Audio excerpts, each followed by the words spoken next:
Hello and welcome to another episode of the Business podcast. I'm your host, Roy. Of course, we are the podcast that brings you a wide variety of guests that speak to a diverse set of topics.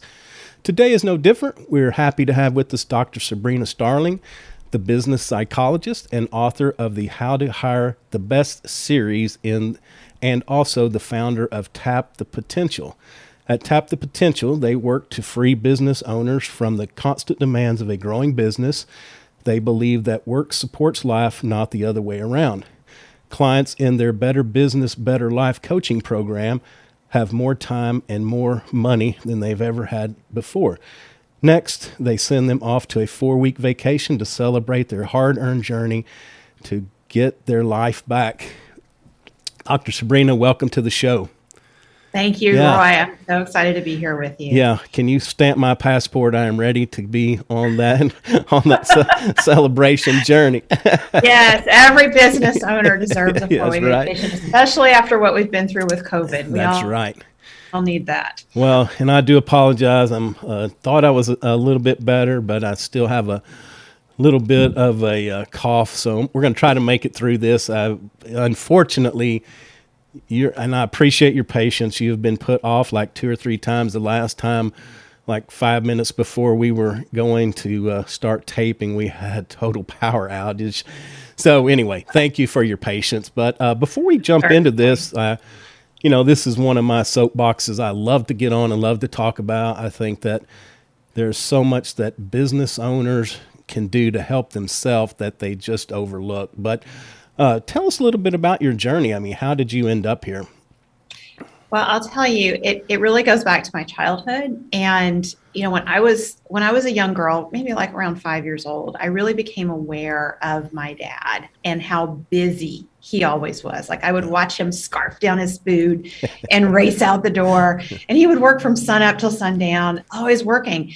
And my mother explained to me that, your father never got to sit down for a meal as a child. And my father grew up during his childhood. My grandfather was an entrepreneur. He owned service stations and multiple drive-in movie theaters in West Texas. And he stumbled on, when he had a service station, he wanted to have more gas sales. And so he got this idea that he would put a screen up on the back of his service station. And he would, if you purchased 5 gallons of gas, you would get a free ticket to the movies. Oh. Well, that idea took off like gangbusters. And so the service station got busy, and then he ended up opening multiple drive-in movie theaters. And everyone in the family worked. I mean, that was a true family-run business with multiple business endeavors. And this was the age of Elvis and, muscle cars, and like the business was booming. And my young dad worked, and he ate his diet consisted of whatever they ate in the concession stand. So, burgers, hot dogs, nachos, soda pop. And I have always wondered, when I look back, if my grandfather had a really good team that he could count on, how would that have changed my dad's experience growing up and my grandparents' lives and even their longevity? Because of how they aged and the health problems they had in their older age. If they'd had help and a team and a support, they experienced a lot of financial success from that, but their quality of life, I wonder, like that was not a good quality of life. And so I always entrepreneurial family. I grew up in a family that was impacted by the legacy of entrepreneurship, because my dad was not an entrepreneur, but what I learned from him is you work hard. You don't play until the work is done, and there's always more work to be done. And so that's a situation where life supports work. And I really believe that work should support life, not the other way around. And so these hiring challenges that small business owners have had are not new. They're worse because of COVID. They existed pre-COVID. They existed back in the 50s and before. It's always been hard for small business owners to find good team members. Yeah. Before we before we move on, I'm going to have to get you to sign up for episode number 2 to explain service stations and drive-ins, because that may have just gone by some people in the audience. I hate to say. What is a drive-in? What is a service? It's a gas station. Yeah, I hate to say I'm old enough to know what those are. Yeah, it's kind of cool because, not to get too far off track, but in the town where I lived, they actually lived in the screen. They had built a house out, like from the screen, and it was like 3-4 stories tall. It was kind of thin. It wasn't really, wide, but it was interesting dynamic. And yeah, I grew up working the service stations as well. And, it was a different time. And you're exactly right that life did support work instead of being the other way around. And it's unfortunate, but for a lot of people my age, it's hard to flip that switch. And sometimes just when we think we have flipped it and we're doing good, another challenge or another opportunity comes along, and then we're right back in it. And I think what makes it even worse is if you really love your job and you have fun at what you do, it makes it even doubly hard to just take a step back from that. Absolutely. Well, and we talked pre-show about this, so I'm really not surprising, or I don't like to do that to guests, but I just got an alert from the Wall Street Journal, and it said something like the states that discontinued the extra federal unemployment did not fare much, if any, better than those that continued that. So I was a true believer that was part of our problem, a big part, maybe not all of it, but I thought we would solve 75 to 80% of our staffing situation, or not being defined staff, with cutting that off. But again, proven wrong. So I think you have some insights into that. Yeah, so I think one of there's multiple factors at play in as to why is it that now that business owners are poised to make a comeback, they have lots of opportunity in their business now that COVID is less of a concern. I mean, it's still a huge concern, but we're learning to deal with it. So why is it that we have these hiring challenges, even in states where the federal and the state support has been cut or is getting reduced? And what happened is, first off, COVID lasted a very long time. Yeah. So all of us have learned to adapt to challenging circumstances that we have been placed in. We found ways to get by. So if this had been 3 months instead of a year and a half going on to almost 2 years, we wouldn't have as much we would have people ready to go back to work. It was just like a temporary blip, but people have adapted. The other piece that's happened is that a lot of women were forced out of the workforce to stay home and take care of children. And because of that, many families have figured out how to get by on one income. Yeah. And so that is a huge portion of the labor force that's just gone away. Yeah. And if they have school-age kids at home, they may be deciding, I'm staying home for the next 10 years. Yeah. That's significant. And then we also have just people's general fear about going back to work, because they're really looking at, if they're really afraid, they're looking at, some extra money in my household to make things easier, or safety. Yeah. And fear and safety, people are always going to choose from fear. Yeah. And so we have a situation where our labor pool has shrunk.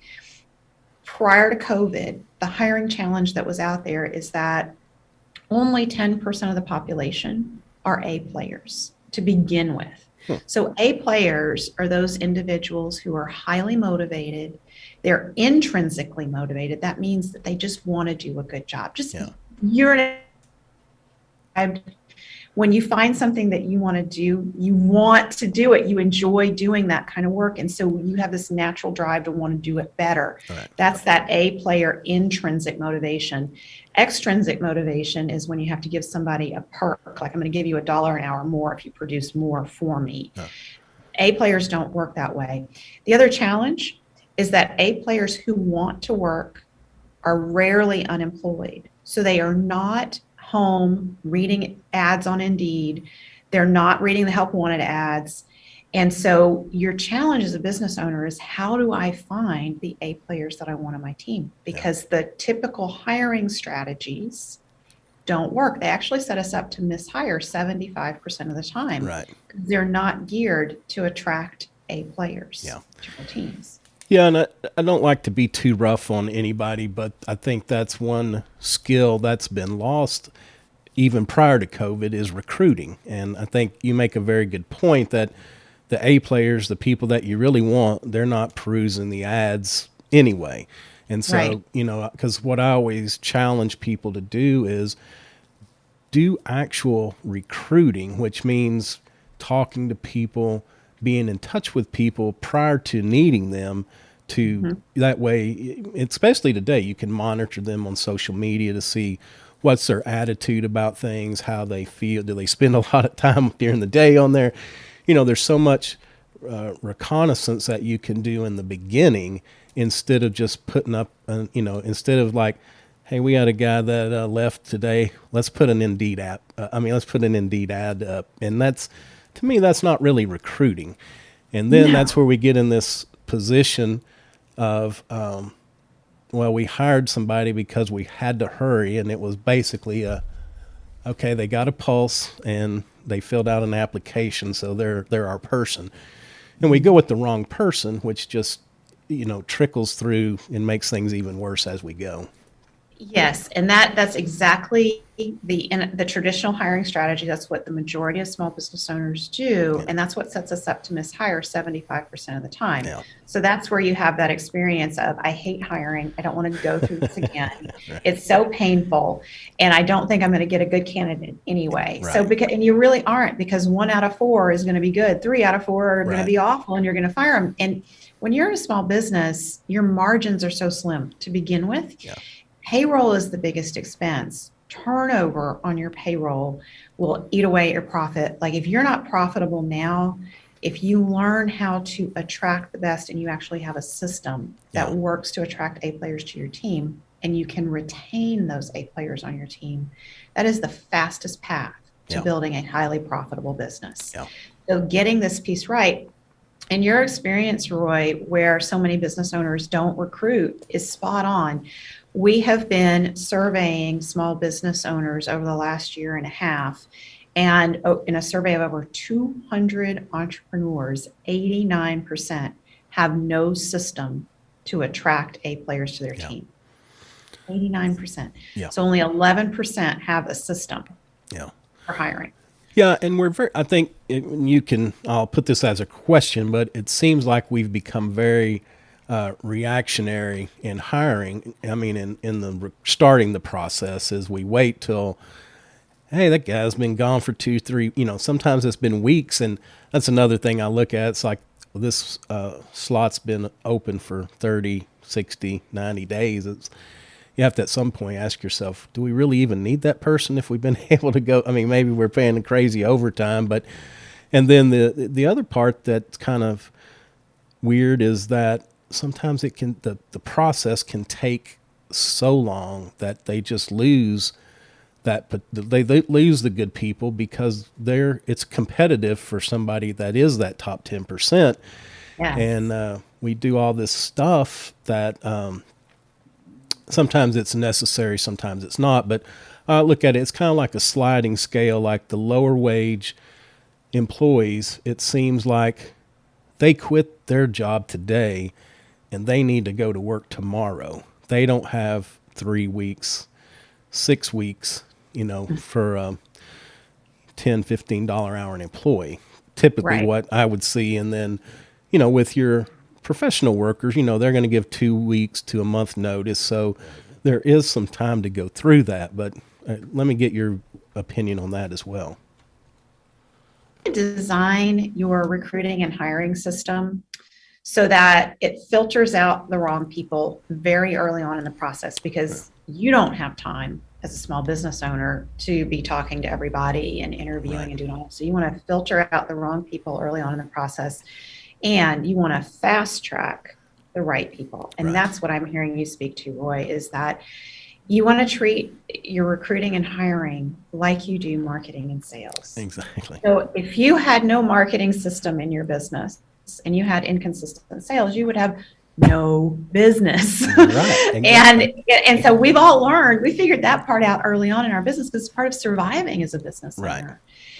And at the point where we have steady lead generation and steady sales conversion is the point where we need, as business owners, to be starting to think about how am I going to steadily recruit and attract the A players that I need on my team. If my business is going to grow 3 times from where it is now over the next few years, how many roles do I need? What are those roles? Yes. How am I going to attract those A players to my team? So when it goes back to your hiring process and you want to speed it up, you want to fast track those who seem like they're a good fit. So you want to have some filters in place early on. And if people are passing through those filters and it's like, check, they've got this criteria, check, they've got this criteria, get them on a phone call. I mean, like, just like sales, if someone comes to your business and they want to buy something from you, are you going to say, my schedule's pretty full, so maybe in 3 weeks Right. we'll schedule a discussion about this. Right. No, you're going to have that conversation right then. Right. Or soon thereafter. Right. Yeah, and it's funny, we must read from the same script because that's what I always talk about is that we have to market for talent just like we market for business. Absolutely. And because, and also talking about growth, it's one thing just replacing current staff just in that turnover process. But if we're in a growth mode, we have to really be thinking who we're going to need to add at what point so we can get on that. And again, it's been a little more difficult through this time because, things I recommend are getting out in front of, if you need younger people, getting out in front of students to tell them about your business, your industry to, again, we're selling them on why they need to come to work for us. But also at trade events, things like that, meet people that, and not that you need them right that moment, but you're always making a list of, hey, I really like this person, the attitude, the way they talk and everything they do, that there's somebody you may want to reach out to in the future. Yes, for sure. And so when we look at the roles that we need to fill in our business, both the existing roles, because you could have turnover, as well as new roles, and you identify if that person in that role can only get one thing done for me in a given day or a given week, what is the most important one thing they're going to do? Identify what that one result is that you need from them, and then think through what are the personality strengths needed to do this job exceptionally well day in and day out. So now you're starting to define exactly who you're looking for in this role. What are their personal qualities? And I'll explain why this is so important. Years ago, I had coached a young man. I think he might have still been in high school. I never asked. He just told me he was very young and this was his first business venture. And he had made a product and he was selling it in a mall at a kiosk. And his product was taking off and he needed somebody to stand at the kiosk and make the sales so he could go in the back and make the product. Oh. So he hired some of his friends, and they were really good friends of his, and they were gung-ho. They wanted to help him and support him. They would show up for work, and he said, I need you to wave down the foot traffic in the mall and just get them to come over here and try the product. And usually they'll buy and they'll try it and they'll buy some. And he said, it works for me. I know you can do this. And so his friends would do this. And he said, Dr. Sabrina, I don't understand why after an hour or two, I walk away and I come back and I find them standing in the kiosk with their phone, their back turned to the foot traffic going by in the mall.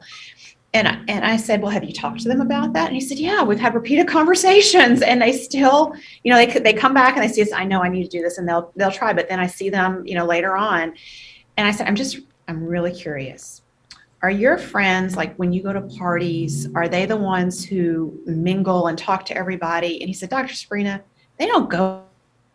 Always trying to get them to come out with me and do things. He said they study and they're very studious. They don't miss classes. They make straight A's. He said, I don't understand why I can't get them. He said, they look like A players. I don't understand why I can't get them to do good work for me.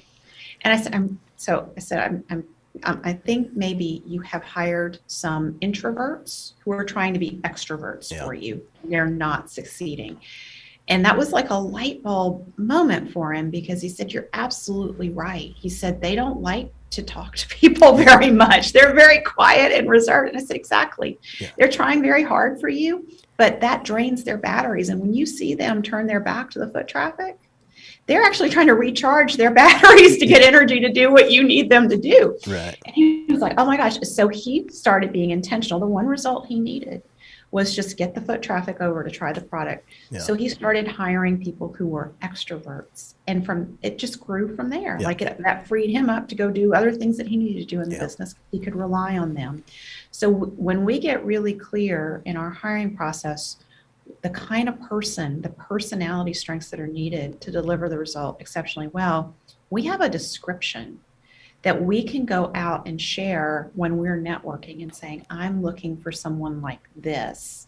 Who do you know? Don't say, I'm looking for someone like this. Who do you know who's looking for a job? Right. A players are not unemployed. Right. So you immediately, whoever you're talking to, they're not going to think of anybody. So you just say, who do you know who's like this? Yeah. And then the other key piece that's really needs to be part of that filtering process that I talked about earlier is your immutable laws. So identifying your core values, what you believe in. Right. And every one of us has 3 to 5 core values that really define who we are and how we show up in the world. And when we can articulate those, that's a part of how we attract the A players we want on our team. We want to hire A players whose core values align with our immutable laws. And that's the number one filter to put in place in your hiring process. It's not skill set, it's not personality strengths. It's, are your immutable laws, are your core values similar to ours? If they're not, you want to just move on. You don't even want to talk to them and bring them in for an interview. But anybody who's checking the boxes and the core values line up, right, you want to move them through and you want to have a conversation with them, because that's somebody, they have a network, because A players hang together and they come together around core values.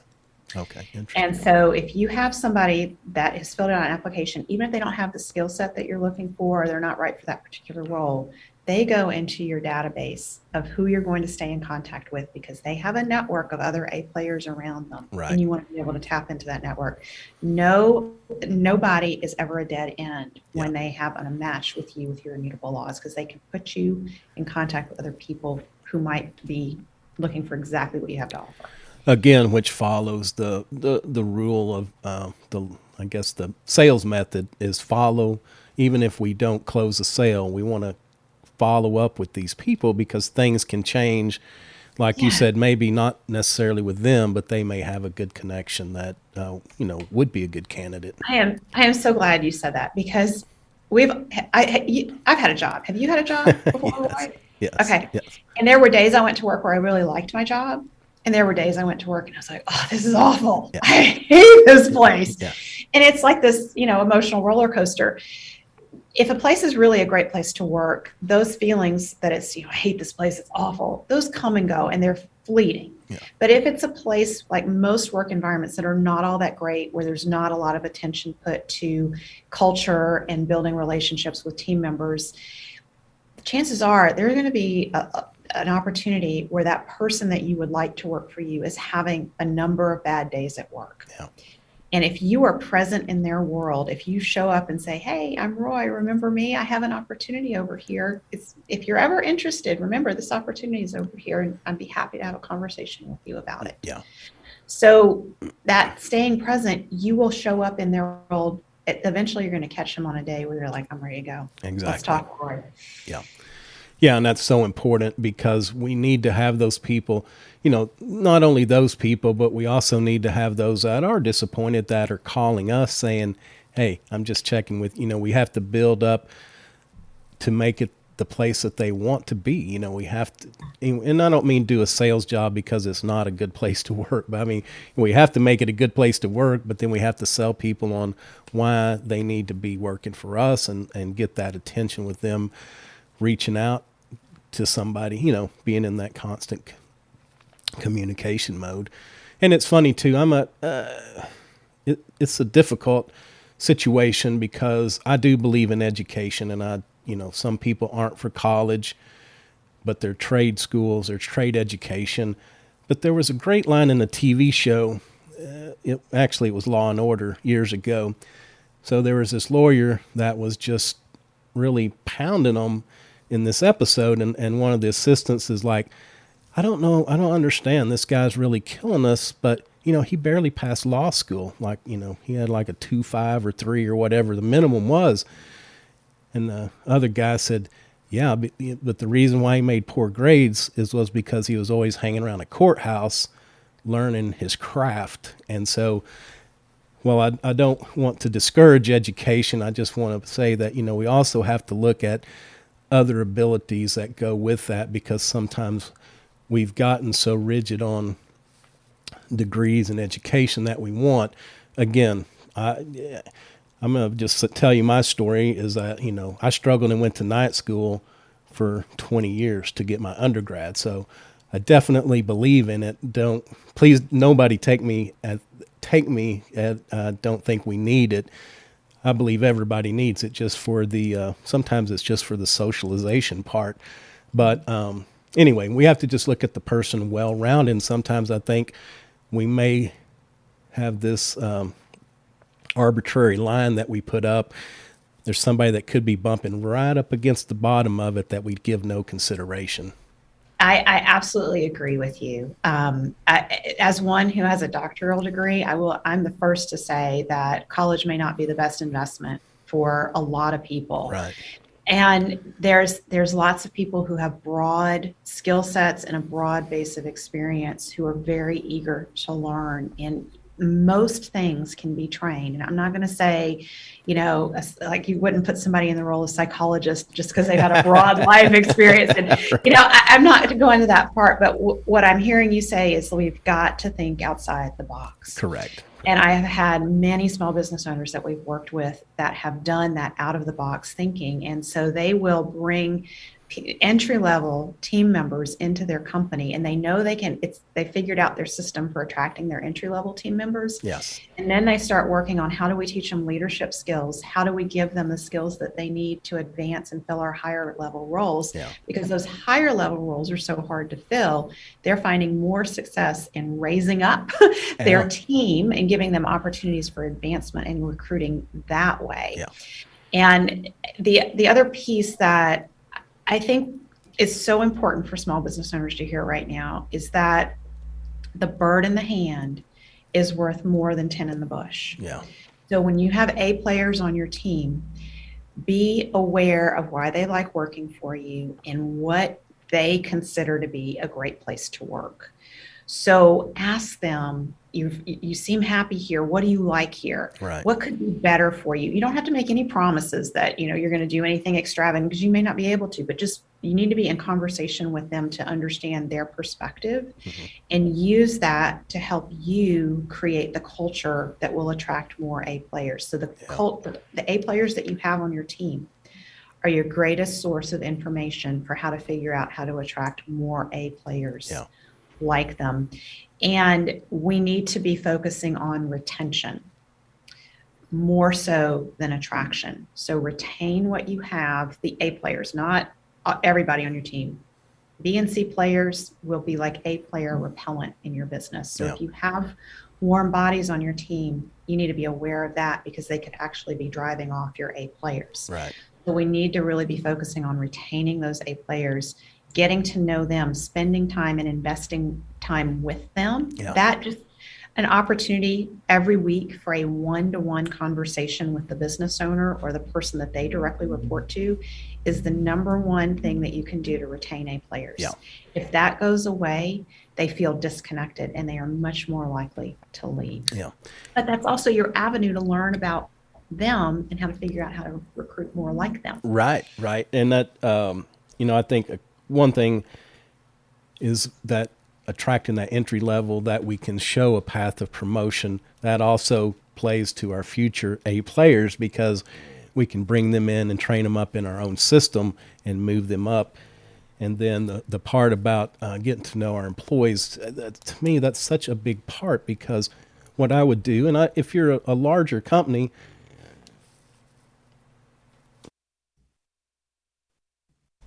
excuse me there, if you're a larger company, you may have to delegate it to managers. And I would want a manager I didn't have to delegate it to, that could just do it on their own.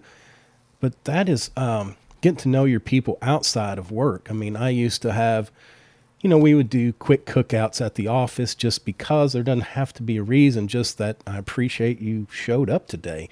And we would also do events outside, even if it was just a cookout at the house, just to have people. But other leaders find it interesting that I knew my people, I knew their wives, I knew their kids, I knew their situations, not microscopically, but I knew enough that if somebody came in and was having a bad day, we could sit down and talk about it because I knew who they were. But it's so important because it builds trust, I think, between, they knew that I cared about them. And therefore, even when we had to make hard decisions, when you had to step up and be a manager and actually say, look, you're not going to like it, but we've got to do this. They may have said a bad word and they may have stomped off, but they went and did it, and they did it right. Mm-hmm. So I don't know. I've always thought that is key, is just that humanization part. At the end of the day, all business is relationships. Yes. And when we take the time to invest in the people who work hard for us and learn about them and look for, ask the questions, how can I support you? What support do you need? That's the number one thing that you can do to retain the A players on your team. Yeah, I know we're running short on time. A couple of things I want to hit pretty quickly. The dollars per turnover. I don't think a lot of people really know that there are dollars, true expense dollars, related to turnover. I usually use about, 5,000 is usually an average for, a $10 hour employee. And then we move up to, like a tech worker, that may be like 400% of their salary. Mm-hmm. Is most of that is true cash going out the door. Because even if you say, well, we've got an HR person, a recruiter on staff that does this, well, if they're working on that person, they're not working on your growth person that's fixing to come up.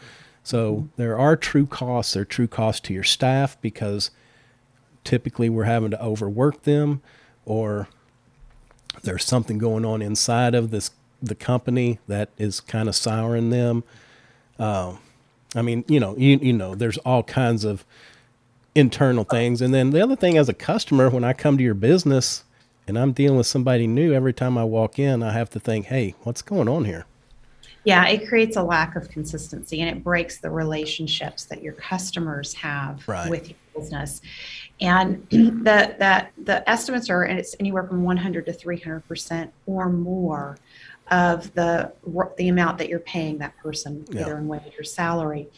And there's a lot of hidden costs, and that's really what you're touching on: the lack of morale, the disengagement, the mistakes, the rework that has to be done. Yeah. Losing someone and going through the turnover process is one of the most costly things you can do in your business, plus all the time that's spent in training and onboarding. And so this is where what we've seen in small business is your greatest opportunity for success is to look at those entry-level roles and really focus there first on how are you going to attract and fill those roles, and have a steady pipeline of people for those roles, and then move into the higher level roles in your business and figure out a system for that. Let me see here. I got a page full of notes. We could talk for 3 or 4 hours. I think we could. We clearly have a lot of similar viewpoints here, and we want to help these small business owners with this. Yeah, because a couple things you talked about, just wanted to reiterate about why people may not be coming back. A lot of people had to develop a side hustle just to make it through. So they're just continuing that, even at a lower rate. Maybe they don't, it's like working from home. You don't have any cleaning bills. You don't have to drive the commute. There are a lot of expenses that they may say, hey, I could do my side hustle.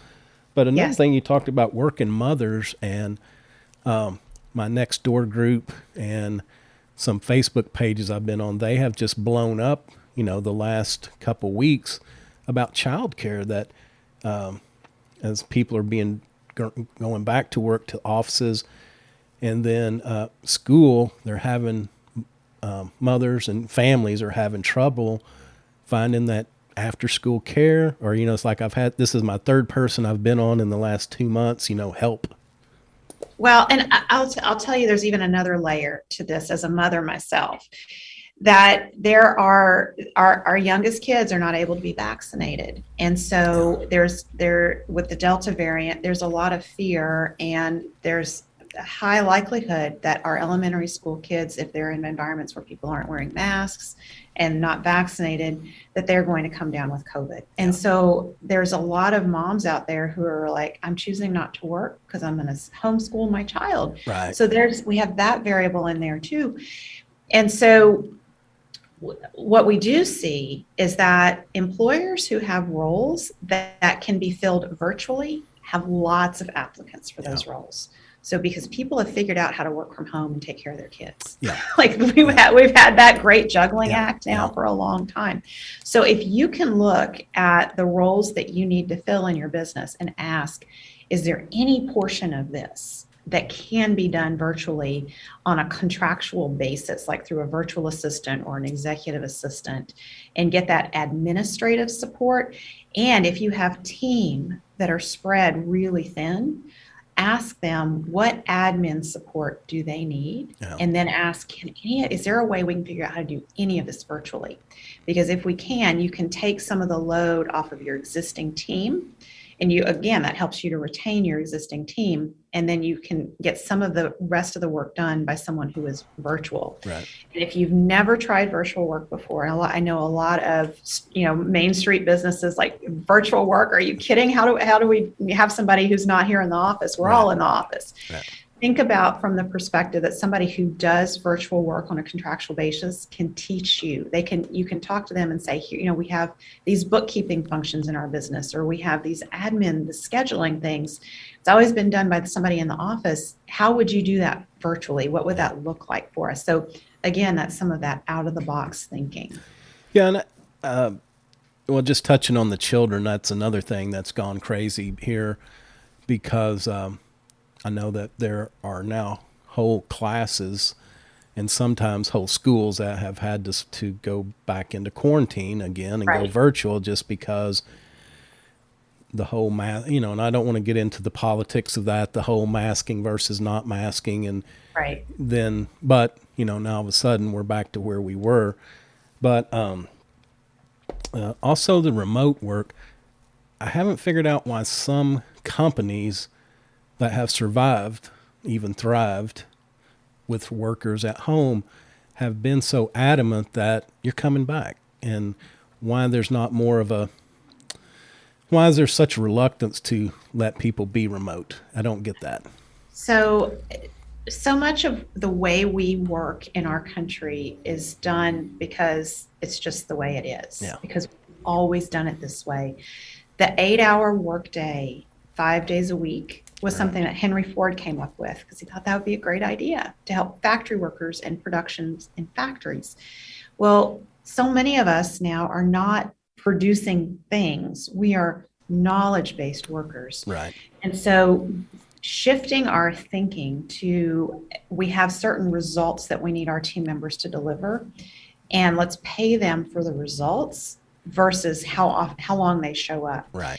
Psychologically, people cannot focus on Zoom at a computer for 8 hours a day with a half hour or an hour for lunch and a 15-minute break mid-morning and mid-afternoon. Yeah. And that's why we have people who are checking out and going on Facebook and doing whatever, because their focus is going away. So rather than paying them for 8 hours, say, here's the results you're responsible for this week.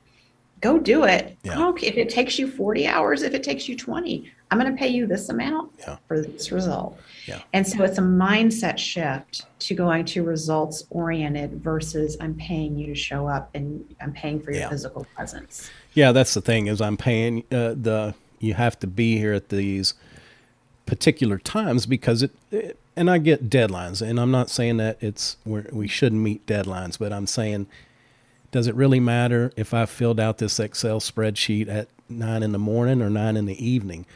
As long as if you need it tomorrow, as long as I got it to you tomorrow, that's really all that counts.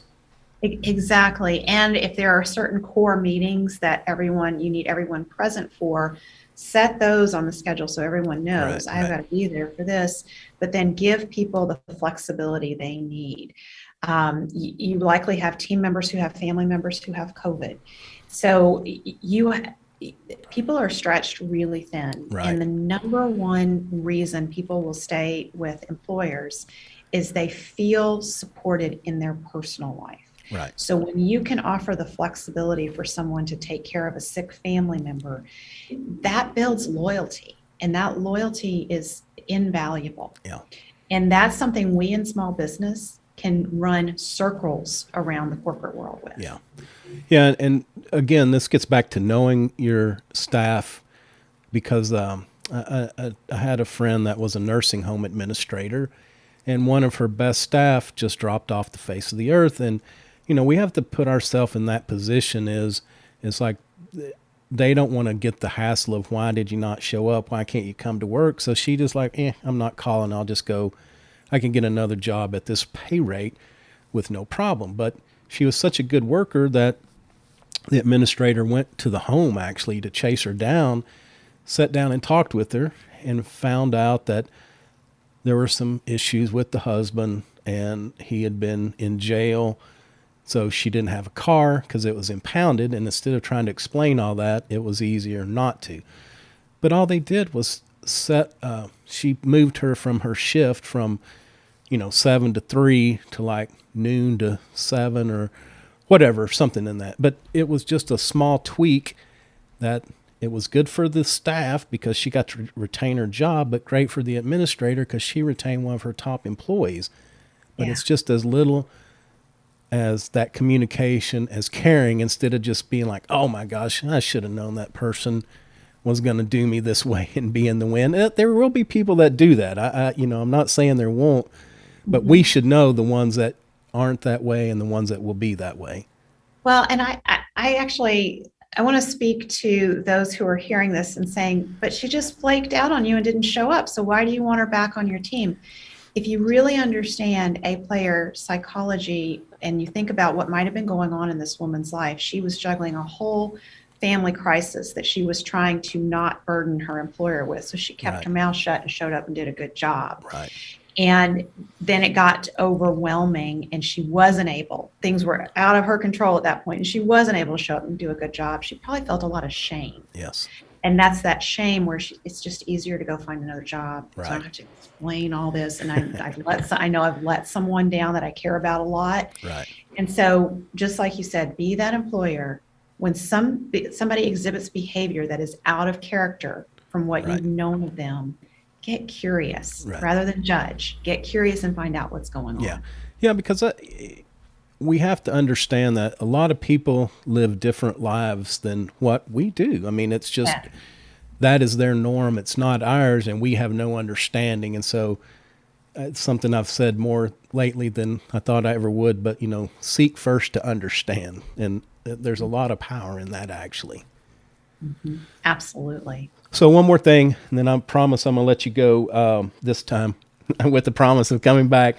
What is the end of the rent moratorium going to do? Because another thing that's blown up on my phone starting this week was I need a moving truck. I need a place to stay. It's like to the nth degree, and I assume it has to do with the moratorium being over. I think it was yesterday, maybe.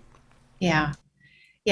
I think it just ties into everything we're talking about. People have stressors that we can't even fathom. Right.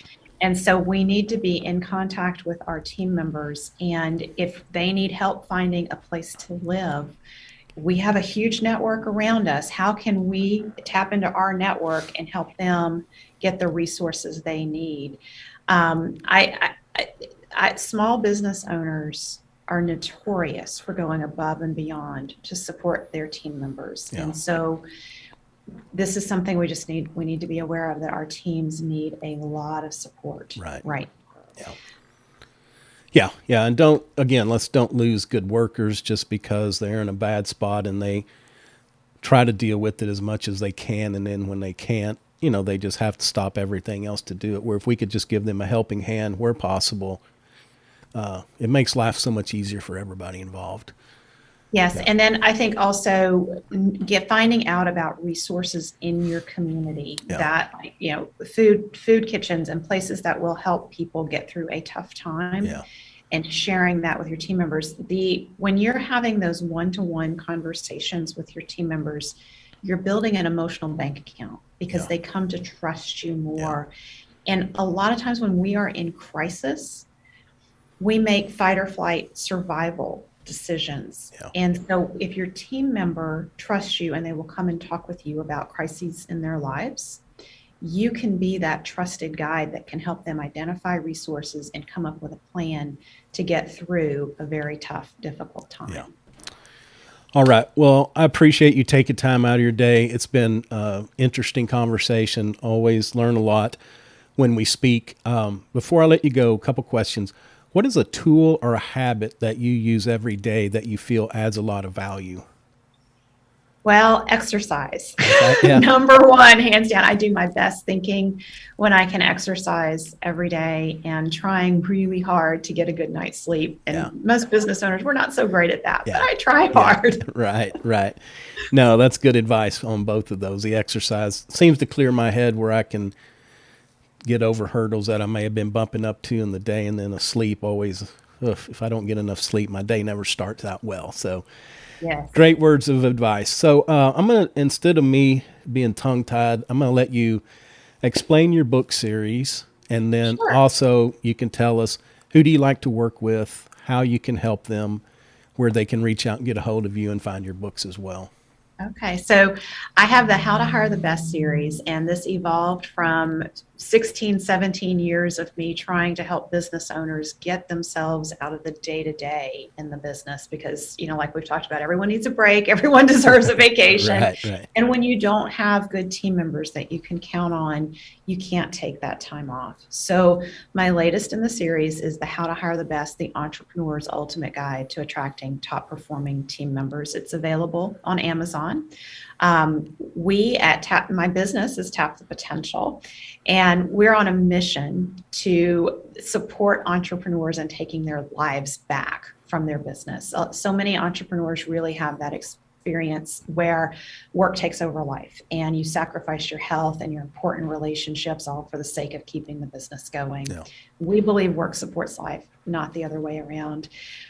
We have a community of entrepreneurs on Facebook. It's called Entrepreneurs Take Your Life Back. I would love to welcome your listeners and you, Roy, over there. And we have ongoing conversations in that group to support business owners in building these businesses that are profitable and what we call life-giving, where everyone, the business owner and team members, feel like they get energy and get life from going to work. Yeah.